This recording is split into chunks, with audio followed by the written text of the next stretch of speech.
Doctor Yathindra ಅವರ statement ಬಗ್ಗೆ ಮಾತನಾಡಿದ್ವಿ.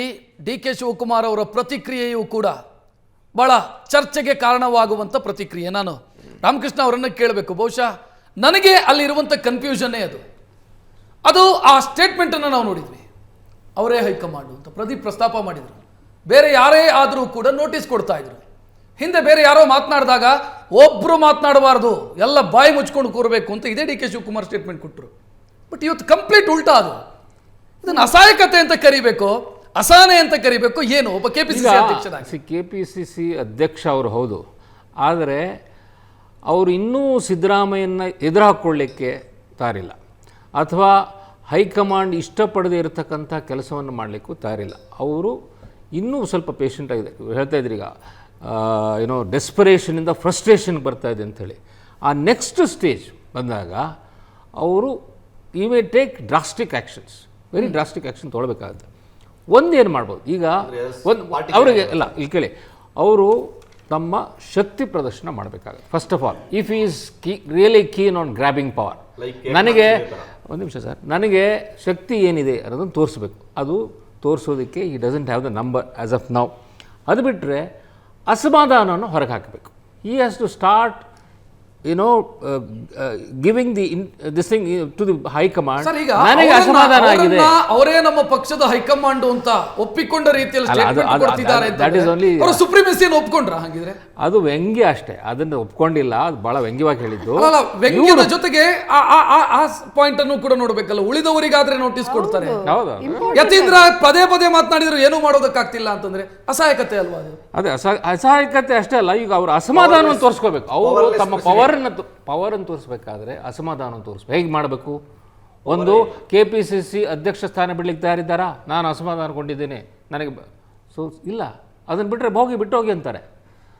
ಆಮೇಲೆ ಅಸ್ಸಾಂಗೆ ಹೋಗಿ ನೀವು ಏನೋ ಅಬ್ಸರ್ವರ್ ಆಗಿ ಅಂತ ಹೇಳಿದ್ದಾರೆ. ಇವರು ಹೋಗದೆ ಕೂತ್ಕೋತಾರಾ? Is it possible for him? See he is so weak, he turn so weak. So that is a whole problem for him.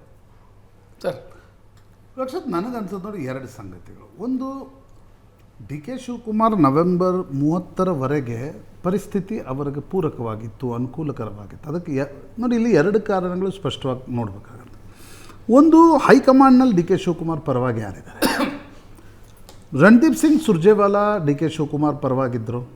ಹೀಗಾಗಿ ನಿಮ್ಗೆ IPL ಇರ್ಬೋದು, ದಲಿತ ಶಾಸಕರ ಸಭೆ ಸಂದರ್ಭದಲ್ಲಿ ಅದನ್ನು ರದ್ದು ಮಾಡಿ ಅಂತ ಹೇಳಿದ್ದಿರ್ಬೋದು. IPL ಸಂದರ್ಭದಲ್ಲಿ ಪೊಲಿಟಿಕಲ್ ಸೆಕ್ರೆಟರಿ ಆಫ್ ಚೀಫ್ ಮಿನಿಸ್ಟರನ್ನು ಸ್ಯಾಕ್ ಮಾಡಿರ್ತಕ್ಕಂಥದ್ದಿರ್ಬೋದು. ಅದಾದಮೇಲೆ ಹಾಸನದ ಒಂದು ಅಭಿಮಾನಿಗಳ ಸಮಾವೇಶವನ್ನು ಕಾಂಗ್ರೆಸ್ ಬ್ಯಾನರ್ನಲ್ಲಿ ನಡೆಸಿ ಅಂತ ರಣದೀಪ್ ಸಿಂಗ್ ಸುರ್ಜೇವಾಲಾ ಹೇಳಿದರು. ಜಾತಿ ಗಣತಿ ವಿಚಾರದಲ್ಲೂ ಕೂಡ ದಿಲ್ಲಿಯಲ್ಲಿ ಒಂದು ರೀತಿ ಸಿದ್ದರಾಮಯ್ಯನವರಿಗೆ ಮುಜುಗರ ಆಗ್ತಕ್ಕಂಥ ಪರಿಸ್ಥಿತಿ ಇತ್ತು. ಬಟ್ ಅದಾದಮೇಲೆ ಸಿದ್ದರಾಮಯ್ಯನವರು ದಿಲ್ಲಿಗೆ ಹೋಗಿ ಹೇಳಿದರು, ನೀವು ರಣದೀಪ್ ಸಿಂಗ್ ಸುರ್ಜೇವಾಲಾ ಅವರನ್ನು ಕಾಂಗ್ರೆಸ್ ಉಸ್ತುವಾರಿಯಾಗಿ ಮುಂದುವರಿಸಬೇಡಿ, ಅವರು ಡಿ ಕೆ ಶಿವಕುಮಾರ್ ಪರವಾಗಿ ಕೆಲಸ ಮಾಡ್ತಿದ್ದಾರೆ ಅಂತ. ಅಲ್ಲಿ ರಣದೀಪ್ ಸಿಂಗ್ ಸುರ್ಜೇವಾಲಾ ನ್ಯೂಟ್ರಲ್ ಆದರು. ಮೊನ್ನೆ ಅಪೆಕ್ಸ್ ಬ್ಯಾಂಕ್ನ ಸಂದರ್ಭದಲ್ಲಿ ಬಂದಿದ್ದು ಬಿಟ್ಟರೆ ಕಳೆದ 2-2.5 ತಿಂಗಳಲ್ಲಿ ರಣದೀಪ್ ಸಿಂಗ್ ಸುರ್ಜೇವಾಲಾ ಕಾಣ್ತಿರಲಿಲ್ಲ. KC ವೇಣುಗೋಪಾಲ್ ಸಿದ್ದರಾಮಯ್ಯನವ್ರ ಪರವಾಗಿದ್ದಾರೆ. KC ವೇಣುಗೋಪಾಲ್ ಪದೇ ಪದೇ ಹೋಗಿ ರಾಹುಲ್ ಗಾಂಧಿ ಅವ್ರಿಗೆ ಹೇಳ್ತಾರೆ, ಬ್ಯಾಕ್ವರ್ಡ್ ಇದ್ದಾರೆ, ನೀವು ಟಚ್ ಮಾಡಿಬಿಟ್ರೆ ದೇಶದಲ್ಲೆಲ್ಲೂ ಬ್ಯಾಕ್ವರ್ಡ್ ನೇತಾರರಿಲ್ಲ, ನಮ್ಗೆ ಕಷ್ಟ ಆಗುತ್ತೆ, ಕೇರಳ ಚುನಾವಣೆ ಆಗೋವರೆಗಂತೂ ಏನೂ ಮಾಡಬೇಡಿ ಅಂತ KC ವೇಣುಗೋಪಾಲ್ ಹೇಳ್ತಾರೆ. Self interest. ಇಬ್ಬರು ಉಸ್ತುವಾರಿಗಳ ಒಬ್ಬರು ಇವ್ರ ಪರವಾಗಿದ್ದಾರೆ, ಒಬ್ಬರು ಇನ್ನೊಬ್ಬರು ಪರವಾಗಿದ್ದಾರೆ. ಗಾಂಧಿ ಕುಟುಂಬದಲ್ಲಿ ನೋಡಿ ನೀವು, ಪ್ರಿಯಾಂಕಾ ಗಾಂಧಿ ವಿಸಿಬಲಿ ಡಿ ಕೆ ಶಿವಕುಮಾರ್ ಪರವಾಗಿ ಜಾಸ್ತಿ ಇದ್ದಾರೆ. ಅದು ಪೊಲಿಟಿಕಲ್ ಪ್ಲೇನೋ ಅಥವಾ ಅದು ಜೆನ್ಯೂನ್ ಆಗಿರ್ತಕ್ಕಂಥ difference of opinion in the ಫ್ಯಾಮಿಲಿನೋ ಅವರೇ ಹೇಳಬೇಕು. ಆದರೆ ಪ್ರಿಯಾಂಕಾ ಗಾಂಧಿ ಡಿ ಕೆ ಶಿವಕುಮಾರ್ ಮುಖ್ಯಮಂತ್ರಿ ಆಗಬೇಕು ಅಂತಕ್ಕಂಥ ಭರವಸೆಯನ್ನು ಕೊಟ್ಟಿದ್ದರು. ರಾಹುಲ್ ಗಾಂಧಿ ಆ ನಿರ್ಣಯವನ್ನು ತೆಗೆದುಕೊಳ್ಳಿಕ್ಕೆ ತಯಾರಿಲ್ಲ. ಅಂದರೆ ಉಸ್ತುವಾರಿಗಳ ಮಟ್ಟದಲ್ಲಿರ್ಬೋದು, ಗಾಂಧಿ ಕುಟುಂಬದ ಮಟ್ಟದಲ್ಲಿರ್ಬೋದು. ಈಗ ಪ್ರದೀಪ್ ಗೌಡ್ರಿಗೆ ಹೇಳಲಿಕ್ಕೆ ಏನು ಹೋಗಿದೆ?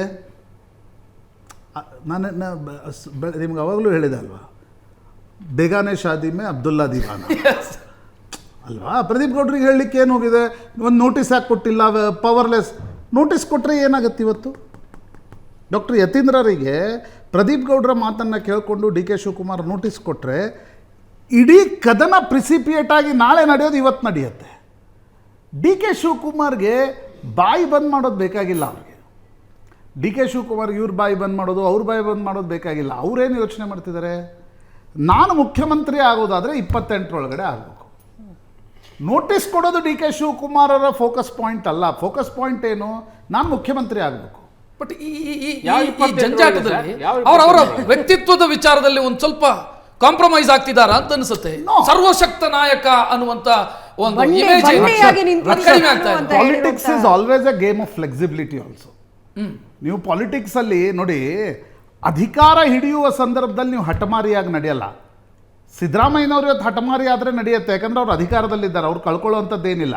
ಅವರು 7.5 ವರ್ಷಗಳ ಕಾಲ ಮುಖ್ಯಮಂತ್ರಿಯಾಗಿ ಅಬಾಧಿತರಾಗಿದ್ದಾರೆ.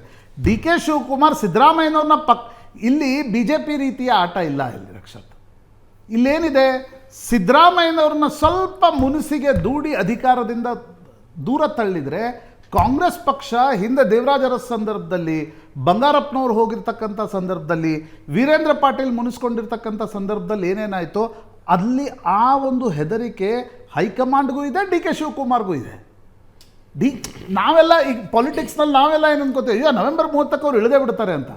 ರಾಜಕಾರಣ ಆಡೋರು ನನಗನ್ಸಲ್ಲ ಅಷ್ಟು ಒಂದು ರೀತಿ ನೇವಾಗಿ ಯೋಚನೆ ಮಾಡ್ತಾರೆ. ಅದು ಸರ್ ನನಗನ್ನಿಸ್ತಾ ಇದೆ ಡಿ ಕೆ ಶಿವಕುಮಾರ್ ಆ ನೇಚರ್ ಬಿಟ್ಟು ಯಾಕೆ ಸೋಫಾರ್ ಆಗಿ ಯಾವಾಗ ಬಾರಿ ಡೌನ್ ಫಾಲ್ ಆಗಿ ಅವ್ರು ಹೋಗ್ಕೊಟ್ರು ಅದೇ ಅವ್ರಿಗೆ ಮುಳುವಾಗಿದೆ ಅಂತ. ಯಾಕಂದ್ರೆ ಮೊದ್ಲಿನ ತರ ಡೇರ್ ಆಗಿದ್ರೆ ಅವರು ಕಾರಣ ಮುಖ್ಯಮಂತ್ರಿ ಆಗಿರ್ತಾ ಇದ್ರು. ಇವತ್ತೇನಾಗಿದೆ ಗೊತ್ತಾ, ಅವರು ಎಲ್ಲವನ್ನೂ ತ್ಯಾಗ ಮಾಡಿ ಬಹಳ ಸೌಮ್ಯವಾಗಿ ಬಹಳ ವಿನಮ್ರವಾಗಿ ನಡ್ಕೊಳ್ತಾ ಇದ್ದಾರಲ್ಲ, ಅದು ಅವ್ರಿಗೆಲ್ಲ ಮುಳುವಾಗಿದೆ ಅಂತ ನನ್ನ ಭಾವನೆ. ನೋಡಿ, ವಿನಮ್ರರ ಒಬ್ಬ ರಾಜಕಾರಣಿ ಸಿದ್ದರಾಮಯ್ಯನವರಂಥ ಒಬ್ಬ ಪವರ್ಫುಲ್ ಪೊಲಿಟಿಷಿಯನ್ ಎದುರುಗಡೆ ಕಾಂಗ್ರೆಸ್ ಹೈಕಮಾಂಡ್ ಕೂಡ ಸಿದ್ದರಾಮಯ್ಯನವ್ರನ್ನ ಇಳಿಸ್ಬೇಕು ಕೂರಿಸ್ಬೇಕು ಅಂತಕ್ಕಂಥ ದ್ವಂದ್ವದಲ್ಲಿದೆ. ಶಾಸಕರಿಗೆ ಸಿದ್ದರಾಮಯ್ಯನವರ ಅನಿವಾರ್ಯತೆ ಇದೆ.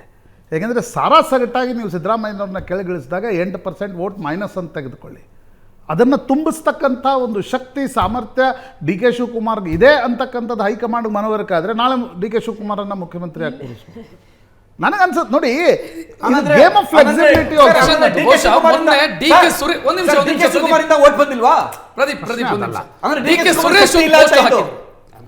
ತಾಳ್ಮೆಯಿಂದ ಇದೀವಿ ಅಂತಂದ್ರೆ ಸಿದ್ಧತೆಗಳು ಆಗ್ತಿಲ್ಲ ಅಂತ ಅರ್ಥ ಅಲ್ಲ.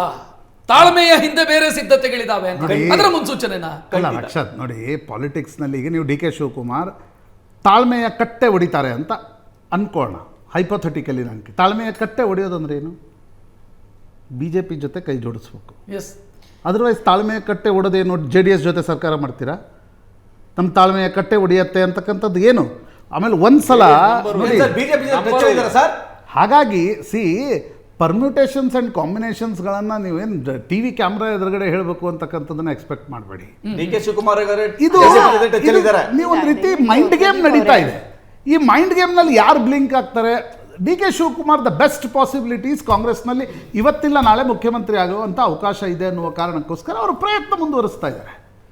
ಸಿದ್ದರಾಮಯ್ಯನವ್ರು ಏನು ಮಾಡ್ತಿದ್ದಾರೆ, ಎಷ್ಟು ಬೇಕಷ್ಟು ಫ್ರಸ್ಟ್ರೇಟ್ ಮಾಡ್ತಾ, ನೀವು ನಾಳೆ ಶಾಸಕಾಂಗ ಪಕ್ಷದಲ್ಲಿ ಡಿವಿಷನ್ ಆಯಿತು ಅಂತ ಅನ್ಕೊಳ್ಳೋಣ, ನಾನು ಕೇಳ್ತೀನಿ ನಿಮಗೆ 135 ಇದ್ದಾರೆ, 85 ಅಂತ ತಿಳ್ಕೊಳ್ಳೋಣ. D K Shivakumar not necessarily ಅವ್ರು ಮುಖ್ಯಮಂತ್ರಿ ಹೈಕಮಾಂಡ್ ಸಿದ್ದರಾಮಯ್ಯನವರು ಇಲ್ಲ ನಾನು ಬಿಟ್ಟು ಹೋಗ್ತೀನಿ ಅಂತಕ್ಕಂಥದ್ದು ಹಠದಲ್ಲಿ ಕೂತ್ರೆ ಕಾಂಗ್ರೆಸ್ ಹೈಕಮಾಂಡ್ ಏನೂ ಮಾಡ್ಲಿಕ್ಕೆ ಸಾಧ್ಯ ಇಲ್ಲ.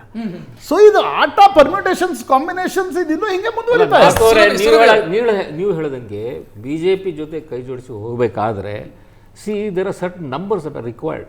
BJPಗೆ ಇರತಕ್ಕಂಥದ್ದು 66, ಇವರಿಗೆ ಮಿನಿಮಮ್ ಒಂದು 50+ ಇಲ್ಲದೆ ಇದ್ರೆ ಆಟ ನಡೆಯೋದಿಲ್ಲ. JDS ಕೂಡ ಬರೋದಿಲ್ಲ. ತಾಳ್ಮೆ ಹೊಡಿಬೇಕಾದ್ರೆ ನಿಮಗೆ BJP ಜೊತೆ ಹೋಗಿ ಸರ್ಕಾರ ಮಾಡುವಂಗಿದ್ರೆ ಮಾತ್ರ ತಾಳ್ಮೆ ಸೃಷ್ಟಿ ಆಗ್ತಾ ಇರೋದು BJPಗೆ. ನಾವು ಆಪರ್ಚುನಿಟಿ ಹುಡುಕಾಟದಲ್ಲಿ ಇದೆಯಾ BJP ಅಂತ ಅಲ್ಲ, ನಮಗೆ ಮೊದಲನೇದಾಗಿ ಈ ಸರ್ಕಾರ ಕೊಟ್ಟಿರುವಂತಹ ಬೇರೆ ಬೇರೆ ಇಶ್ಯೂಸ್ ಬಗ್ಗೆ ರೇಸ್ ಮಾಡೋದಕ್ಕೆ ನಮಗೆ ಅಷ್ಟು ಅವಕಾಶ ಕೊಟ್ಟಿದ್ದಾರೆ ಅವರು. ನಾವು ಅದನ್ನು ಮಾಡ್ತಾ ಇದ್ದೀವಿ, ಗಟ್ಟಿಯಾಗಿ ಮಾಡ್ತಾ ಇದ್ದೀವಿ ಅದನ್ನು. ಯಾವಾಗ ಹಿಂದಿನ ಬಾರಿ ಬೇರೆ ಒಂದು ಹಿಂದುಳಿದ ಸಮಾಜದ ಒಂದು ಮೀಟಿಂಗ್ ಮಾಡಬೇಕು ಅಂತ ಹೇಳಿದಾಗ ಡೆಲ್ಲಿಯಿಂದ ಅವರಿಗೆ ಆದೇಶ ಬಂದಿತ್ತಲ್ಲ ಮಾಡಬೇಡಿ ಅಂತ, ಮೊನ್ನೆ ಅದು ನಡ್ಕೊಂಡು ಹೋಯ್ತಲ್ಲ. ಅವರ ಒಳಗಡೆನೇ ಇಷ್ಟೊಂದು ನಾವು ಭಿನ್ನಾಭಿಪ್ರಾಯಗಳನ್ನು ಕಾಣಿಸ್ತಿರ್ಬೇಕಾದಾಗ ಫಸ್ಟ್ ಏನಾಗುತ್ತೆ ನೋಡ್ತಾ ಇದ್ದೀವಿ, ನಾವು ಕಣ್ಣಿಟ್ಟು ನೋಡ್ತಾ ಇದ್ದೀವಿ. ಆದರೆ ಹಂಗಂತ ಏನು BJP ಇದ್ರ ಮೇಲೆ ಮೂವ್ ಆಗ್ತಾ ಇದೆ, ಹೈಕಮಾಂಡ್ ಏನೋ ಮಾಡ್ತಾ ಇದ್ದಾರೆ. ಇಲ್ಲಿ ಸ್ಟೋರಿ ಇರೋದು ಕಾಂಗ್ರೆಸ್ಸಿನ ಹೈಕಮಾಂಡ್ಗೆ ಒಂಚೂರು ತನ್ನ ಪಕ್ಷದ ಮೇಲೆ ಒಂದು ಕಂಪ್ಲೀಟ್ ಲಾಸ್ ಆಫ್ ಕಂಟ್ರೋಲ್ ಆಗಿರೋವಂಥದ್ದು. ಅದು ಸ್ಟೋರಿ ಇರೋದು. ಯಾಕೆಂದ್ರೆ ನೀವು ಖರ್ಗೆ ಅವರನ್ನ ಕೇಳಿದ್ರೆ ಇಲ್ಲ ಹೈಕಮಾಂಡ್ ಡಿಸೈಡ್ ಮಾಡ್ತಾರೆ, ಖರ್ಗೆ ಅವರಿಗೆ ಬಹುಶಃ ಮರ್ತೋಗಿದೆ ಅವರೇ ಹೈಕಮಾಂಡ್ ಅಂತ. ಇವತ್ತು ಹೇಗೆ ಡಿ ಕೆ ಶಿವಕುಮಾರ್ ಹೇಳಿದ್ದಾರೆ ನಿತಿನ್ ನಬೀನ್ ಏನ್ ವ್ಯತ್ಯಾಸ ಇದೆ? ಅಲ್ಲ ಬಹಳ ದೊಡ್ಡ ವ್ಯತ್ಯಾಸ ಇದೆ ಸರ್. ಇಲ್ಲ ದೊಡ್ಡ ವ್ಯತ್ಯಾಸ ಇದೆ. ಯಾಕೆಂದ್ರೆ ಇವತ್ತು ಯಾವತ್ತೂ ಅವರು ನಿತಿನ್ ನಬೀನ್ ಅವ್ರನ್ನ ಕೇಳಿದಾಗ ಇಲ್ಲ ನಾನು ಹೈಕಮಾಂಡ್ ನಾನು ಅಧ್ಯಕ್ಷರು ಅಂತ ಹೇಳಿಲ್ಲ. ಇದು ಯುದ್ಧದ ಆರಂಭ ಅಂತ ನಾವು ಭಾವಿಸಿದ್ರೆ, ಕಾಂಗ್ರೆಸ್ನ ಒಳಗೆ ನಡೆಯುವಂತ ಯುದ್ಧದ ಆರಂಭ ಅಂತ ನಾವು ಭಾವಿಸಿದ್ರೆ ನಿಮಗೆ ಅವಕಾಶ ಸೃಷ್ಟಿಯಾಗ್ತಾ ಇರೋದಾ ಅಂತ. ಈ ಯುದ್ಧ ಆರಂಭ ಆಗಿದ್ದು ಸರ್ಕಾರ ರಚನೆ ಆಗಕ್ಕಿಂತ ಮುಂಚೆನೇನೆ ಈ ಯುದ್ಧ ನಡ್ಕೊಂಡೇ ಬರ್ತಿರೋದು. ಈ ಸರ್ಕಾರದ ಹೆಡ್ಲೈನ್ ಇರೋದೇ ಯುದ್ಧ. ಸರ್ಕಾರ ರಚನೆ ಆಗಕ್ಕಿಂತ ಮುಂಚೆನೆ ಡಿ ಕೆ ಶಿವಕುಮಾರ್ ಅವರು ಸ್ಟೇಟ್ಮೆಂಟ್ ಮಾಡ್ಕೊಂಡು ಬಂದ್ರು. ಇವತ್ತು ಅದೇ ಸ್ಟೇಟ್ಮೆಂಟ್ ಮಾಡ್ತಾ ಇದ್ದಾರೆ. ನೀವು ಇನ್ನೊಂದು ಹಿಮಂತ್ ಬಿಸ್ವಾ ಶರ್ಮನ ನಿರೀಕ್ಷೆಯಲ್ಲಿದ್ದೀರಾ? ಹೆಂಗೆ ಡಿ ಕೆ ಶಿವಕುಮಾರ್ ಹಿಮಂತ್ ಬಿಸ್ವಾ ಶರ್ಮನ ನಿರೀಕ್ಷೆಯಲ್ಲಿದ್ದೀರಾ? ಕರ್ನಾಟಕದಲ್ಲಿ ಒಬ್ಬ ಹಿಮಂತ್ ಬಿಸ್ವಾ ಶರ್ಮಾ, ಅದು ಅವರಿಗೆ ಬಿಟ್ಟಿದ್ದು. ಯಾಕೆಂದ್ರೆ ಹಿಮಂತ ಬಿಸ್ವಾ ಶರ್ಮಾ ಅವ್ರನ್ನ ಹೈಕಮಾಂಡ್ ಹೇಗೆ ಟ್ರೀಟ್ ಮಾಡ್ತು ಅಂತ ಆಧಾರದ ಮೇಲೆ ಅವರು ಬಂದಿದ್ದು ಬಿಜೆಪಿ. ರಾಹುಲ್ ಗಾಂಧಿ ಅವರಿಗೆ ತಮ್ಮ ನಾಯಕತ್ವವನ್ನ, ತಮ್ಮ ನಾಯಕರನ್ನ ಒಂದು ಕೂಡಿಸಿ ಮಾತಾಡೋ ಒಂದು ಡೀಸೆನ್ಸಿ ಇಲ್ಲ ಅವರಿಗೆ. ಯಾವುದೋ ಏರ್ಪೋರ್ಟ್ ಬರ್ತಾರೆ, ಅಲ್ಲಿ 5 ನಿಮಿಷ ಇವ್ರು 5 ಸೆಕೆಂಡ್ ಇವ್ರ ಜೊತೆ ಮಾತಾಡ್ತಾರೆ, 10 ಸೆಕೆಂಡ್ ಅವ್ರ ಜೊತೆ ಮಾತಾಡ್ತಾರೆ. ಅದು ದೊಡ್ಡ ಹೆಡ್ಲೈನ್ ಆಗುತ್ತೆ. ಕೂತ್ಕೊಂಡು ಮಾತಾಡಿ, ನಿಮ್ಮ ನಾಯಕರ ಜೊತೆಗೆ ಸಾರ್ಟ್ ಔಟ್ ಮಾಡ್ಕೊಡಿ. ನಿಮ್ಮಲ್ಲಿ ಇದನ್ನ ಸರಿ ಮಾಡ್ಕೊಳ್ಳೋದಕ್ಕೆ ನಿಮಗೆ ಏನು ಒಂದು ಕೇಪಬಿಲಿಟಿ ಇಲ್ಲ, ನಮ್ಮ ಮೇಲೆ ಹಾಕ್ತೀರಾ ಇದನ್ನ. ನೀವು ಇದಕ್ಕೆ ಪಾತ್ರಧಾರಿಗಳು ಅಂತ ಹೇಳ್ತಾ ಇಲ್ಲ. ಅವಕಾಶ ಸಿಕ್ಕರೆ ಬಳಸಿಕೊಳ್ಳುವಂತ ಮನಸ್ಥಿತಿ ಇಲ್ಲಿದೆಯಾ ಅಂತ ಬಿಜೆಪಿ ಕೇಳ್ತಾ ಇದೆ. ನಮಗೆ ಕರ್ನಾಟಕ ರಾಜ್ಯದ ಜನರ ಬಗ್ಗೆ ಅದನ್ನ ತಳ್ಳಿ ಹಾಕ್ಲಿಕ್ಕೆ ಆಗಲ್ಲ. ಸುರಭಿ ಅವ್ರು ಏನ್ ಹೇಳ್ಬೋದು, ಬಹುಶಃ ಈಗಲೇ ಹೇಳಲಿಕ್ಕೆ ಅವ್ರ ತಾರಿ ಇಲ್ಲದೆ ಇರಬಹುದು. ಅವ್ರ ಪಕ್ಷದಿಂದ ಅದಕ್ಕೊಂದು ಸಿಗಬೇಕಲ್ಲ ಸಿಗ್ನಲ್, ಬಹುಶಃ ಅದಿಲ್ಲ. ಅವರು ಅವಕಾಶ ಸಿಕ್ಕರೆ ಖಂಡಿತ ಮಾಡ್ತಾರೆ. ಅದೆಲ್ಲ ಹಿಂದೆ ಎಲ್ಲ ಮಾಡಿದ್ದಾರೆ. ರಾಜಸ್ಥಾನದಲ್ಲಿ ಮಾಡಿದ್ದಾರೆ, ಮಧ್ಯಪ್ರದೇಶದಲ್ಲಿ ಮಾಡಿದ್ದಾರೆ, ಕರ್ನಾಟಕದಲ್ಲೇ ಮಾಡಿದ್ದಾರೆ. ಯಡಿಯೂರಪ್ಪರಂತ ಲೀಡರ್, ಸ್ಟ್ರಾಂಗ್ ಲೀಡರ್ ಇದ್ದಾಗ ಅವರು ಒಂದಷ್ಟು ಜನ JDS ನಿಂದ ಕಾಂಗ್ರೆಸ್ನಿಂದ ಎಲ್ಲ ಕರ್ಕೊಂಡ್ಬಂದು ಒಂದು ಸರ್ಕಾರ ಮಾಡಿದ್ರು. ಆ ಸರ್ಕಾರ ಮಾಡಿದ್ರಿಂದ ಏನಾಯಿತು ಅಂತ ನಾವು ನೋಡಿದ್ದೇವೆ. ಅದೇ ಡಿಸಾಸ್ಟರು ತಿರ್ಗಾ BJPಗೆ ಬರುತ್ತೆ. That I can say as a political analyst. If they think about Shivakumar ಜೊತೆ ಕೈ ಜೋಡಿಸಿ ನಾವು ಸರ್ಕಾರ ಮಾಡ್ತೀವಿ ಅಂತ ಹೋದರೆ ಅವಾಗ ಹಿಂದೆ ಏನಾಯಿತು ಅದೇ ಪರಿಸ್ಥಿತಿ ಬರುತ್ತೆ. ತಿರ್ಗಾ ನೀವು ಕಾಂಗ್ರೆಸ್ಗೆ ಅಡ್ವಾಂಟೇಜ್ ಮಾಡಿಕೊಡ್ತೀರಾ. ಆಪರ್ಚುನಿಟಿ ಬಿಜೆಪಿ ತಾವಾಗಲೇ ಹೇಳಿದ್ರಿ, politics is art of possibilities. Opportunity ಸೃಷ್ಟಿಯಾದರೆ ಬಿಜೆಪಿ ಸುಮ್ಮನೆ ಕೂರುವಂಥ ಮನಸ್ಥಿತಿಯಲ್ಲಿ ಇದೆಯಾ? ನೋಡಿ, ರಾಜಕಾರಣ ಸನ್ಯಾಸಿಗಳ ಆಟ ಅಲ್ಲ ಅದು. ಸನ್ಯಾಸ ನಮ್ಮ ಮಠದಲ್ಲೇ ಏನು ನಡೀತಾ, ಮಠಗಳಲ್ಲಿ ಏನು ನಡೀತವೆ ಅಂತ ನೋಡ್ತೀವಿ. In power politics is always a game of power also. ನನಗನ್ಸುತ್ತೆ ಇನ್ನೂ ಆ ಪರಿಸ್ಥಿತಿಗೆ ಇದು ಬಂದಿದೆ ಅಂತ ಅನ್ನಿಸ್ತಾ ಇಲ್ಲ. ನನಗೆ ಯುದ್ಧ ಶುರುವಾಗಿದೆನೋ ಅಂತ ಅನ್ನಿಸ್ತಾ ಇಲ್ಲ. ಶಸ್ತ್ರಾಭ್ಯಾಸದಲ್ಲೇ ಇದೆ ಇನ್ನೂ. ಯಾಕಂದರೆ ಯುದ್ಧ ಶುರು ಮಾಡಬೇಕಾದ್ರೆ 1 ದಿನನೋ 2 ದಿನನೋ 3 ದಿನದಲ್ಲೂ ವಿಚಾರ ಮಾಡಿ ಮುಗಿಸ್ಬೇಕಾಗತ್ತೆ. ಸುಮ್ಮನೆ ಯುದ್ಧ ಶುರು ಮಾಡಿ 1 ವರ್ಷ ಯುದ್ಧ ನಡೆಸೋಕ್ಕಾಗಲ್ಲ. ಇನ್ನೂ ಶಸ್ತ್ರಾಭ್ಯಾಸದ ಲೆವೆಲ್ನಲ್ಲೇ ಇದೆ. ಹಾಗಾಗಿ TV ಚಾನೆಲ್ಗಳ ಮೂಲಕ ಹೇಳಿಕೆ, ಪ್ರತಿ ಹೇಳಿಕೆಗಳ ಮಟ್ಟಕ್ಕಿದೆ. ನಿಜಕ್ಕೂ ಡಿ ಕೆ ಶಿವಕುಮಾರ್ ಮತ್ತು ಡಿ ಕೆ ಸುರೇಶ್ ಏನು ಹೇಳ್ತಿದ್ರಲ್ಲ, ತಾಳ್ಮೆಯ ಕಟ್ಟೆ ಒಡೆಯುತ್ತೆ ಅಂತ, ಏನದರ ಅರ್ಥ ಏನು? That is interest. ಅದರ ಅರ್ಥ ಜನಾರ್ದನ್ ರೆಡ್ಡಿ ಹೈದರಾಬಾದಕ್ಕೆ ಕರ್ಕೊಂಡು ಹೋದ್ರಲ್ಲ ಶಾಸಕರನ್ನು 2009 ನವೆಂಬರ್ನಲ್ಲಿ ಕರ್ಕೊಂಡು ಹೋದ್ರಲ್ವಾ. ತಾಳ್ಮೆಯ ಕಟ್ಟೆ ಹೊಡೆಯೋದಂದರೆ ಶಾಸಕರನ್ನು ಎಲ್ಲೋ ಕರ್ಕೊಂಡು ಹೋಗೋದು ತಾಳ್ಮೆಯ ಕಟ್ಟೆ ಹೊಡೆಯೋದ? ಅಥವಾ ಜ್ಯೋತಿರಾದಿತ್ಯ ಸಿಂಧಿಯಾ ಮಾಡದಂತೆ BJPಗೆ ಹೋಗಿ ಸರ್ಕಾರ ಮಾಡೋದು ತಾಳ್ಮೆಯ ಕಟ್ಟೆ ಹೊಡೆಯೋದ? ಅಥವಾ ತಾಳ್ಮೆಯ ಕಟ್ಟೆ ಹೊಡಿತಾ ಶಾಸಕರ ಸಂಖ್ಯೆಯನ್ನು ಹೆಚ್ಚಿಸ್ಕೊಂಡು ಎಂಡ್ ಆಫ್ ದ ಡೇ ಏನೇ ಆಗಬೇಕಾದ್ರೂ ಕಾಂಗ್ರೆಸ್ನಲ್ಲಿ ಆಗಬೇಕಾದ್ರೆ ಸಿದ್ದರಾಮಯ್ಯನವ್ರನ್ನ ಮನವೊಲಿಸ್ಬೇಕಾಗತ್ತೆ. ಅದು DK ಇರಲಿ, ಅದು ಹೈಕಮಾಂಡ್ ಇರಲಿ. ಸಿದ್ದರಾಮಯ್ಯನವ್ರನ್ನ ನಾನು ಏಕಾಏಕಿ ಬಲವಂತದಿಂದ ಕೆಳಗಿಳಿಸ್ತೀನಿ ಅಂತಕ್ಕಂಥ ಧೈರ್ಯ ಮತ್ತು ಆ ರೀತಿಯ ಪೊಲಿಟಿಕಲ್ ಅಡ್ವೆಂಚರ್ ಇವತ್ತು ಹೈಕಮಾಂಡ್ ಅಥವಾ ಡಿ ಕೆ ಶಿವಕುಮಾರ್ ಮಾಡ್ತಾರೆ ಅಂತ ಅನ್ನಿಸ್ತಾ ಇಲ್ಲ. ಸೊ ಇರೋ ಆಪ್ಷನ್ಸ್ಗಳೇನು? ನೀವು ಪೊಲಿಟಿಕಲಿ ನೋಡಿ ಒಂದ್ಸಲ. ಒಂದು, ಡಿ ಕೆ ಶಿವಕುಮಾರ್ ಸಿದ್ದರಾಮಯ್ಯನವ್ರನ್ನ ಮನವೊಲಿಸ್ಬೇಕು, ಹೈಕಮಾಂಡ್ ಮನವೊಲಿಸ್ಬೇಕು, ಇಲ್ಲೇನಾದರೂ ಒಂದು ನಾಯಕತ್ವ ಬದಲಾವಣೆ ಅಂತಕ್ಕಂಥದ್ದು ಆಗಬೇಕು. ಎರಡನೇದು ಅಂದರೆ ನೀವು ಎರಡನೇ ಆಪ್ಷನ್ ತೆಗೆದುಕೊಳ್ಳಿ.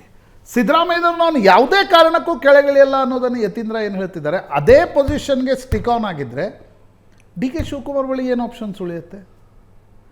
ಅದು ನಿಮಗೆ ಥರ್ಡ್ ಆಪ್ಷನ್ ಹತ್ರ ತೆಗೆದುಕೊಂಡು ಹೋಗುತ್ತೆ. Doors will open in the BJP. Pradeep, ಆ ಸ್ಥಿತಿಗೆ ಕಾಂಗ್ರೆಸ್ ಕ್ರೈಸಿಸ್ ಹೋಗಿದೆ ಅಂತ ನನಗೆ ಕ್ವಿಕ್ ರಿಯಾಕ್ಷನ್ ಪ್ರದೀಪ್ ಅವರಿಂದ. ಅಪರ್ಚುನಿಟಿ ನಿಮ್ಮ ಮನೆಯ ಡೋರ್ ಅನ್ನ ನಾಕ್ ಮಾಡ್ತಿದೆ ಅಂತ ಆದ್ರೆ ಖಂಡಿತ ಆಪರ್ಚುನಿಟಿ ಸಿಕ್ಕಿದ್ರೆ ಯಾವ ರಾಜಕಾರಣದಲ್ಲಿ ಯಾರೂ ಇದಿಲ್ಲ, ಎಥಿಕ್ಸು ಇದು ಸಿದ್ಧಾಂತ ಇವೆಲ್ಲ ಹೋಗಿದೆ. ರಾಜಕಾರಣದಲ್ಲಿ ಈ ತರ ಬಂದ್ರೆ ಆಪರ್ಚುನಿಟಿ ಸಿಕ್ಕಿದ್ರೆ ಖಂಡಿತ ಸರ್ಕಾರ ಮಾಡೇ ಮಾಡ್ತಾರೆ. ಆದ್ರೆ ಪ್ರಧಾನಿ ದೇವೇಗೌಡರು ಬಿಜೆಪಿ ಜೊತೆ ಕೈ ಜೋಡಿಸಿ ನಾನೇ ನೋಡಿದ್ದೀನಿ, ಯಮುನಾ ನದಿ ತೀರದ ಮೇಲೆ ಪಶ್ಚಾತ್ತಾಪದ ಉಪವಾಸ ಮಾಡಿದ್ರು ಒಂದಿನ. ಖಂಡಿತ ಇವತ್ತು ಹೋಗಿ ಈ ದೇಶದ ರಾಜಕಾರಣವನ್ನ ನೀವು ನೋಡಿದ್ರೆ ಯಾವುದೇ ರಾಜಕೀಯ ಪಕ್ಷ ರಾಜಕೀಯವಾಗಿ ಈ ನಿರ್ಧಾರವನ್ನು ಮಾಡೇ ಮಾಡ್ತಾರೆ, ಆಪರ್ಚುನಿಟಿಗೋಸ್ಕರ ಕಾಯ್ತಾರೆ, ಖಂಡಿತ ಸರ್ಕಾರವನ್ನು ರಚನೆ ಮಾಡ್ತಾರೆ. ಆದ್ರೆ ನಮ್ಮ ರಾಜ್ಯದಲ್ಲಿ ಈ ರೀತಿ ಆಪರ್ಚುನಿಟಿ ಸಿಕ್ಕಿದ್ರೆ ನಾವು ಖಂಡಿತ ಎಲೆಕ್ಷನ್ಗೆ ಹೋಗ್ತೀವಿ.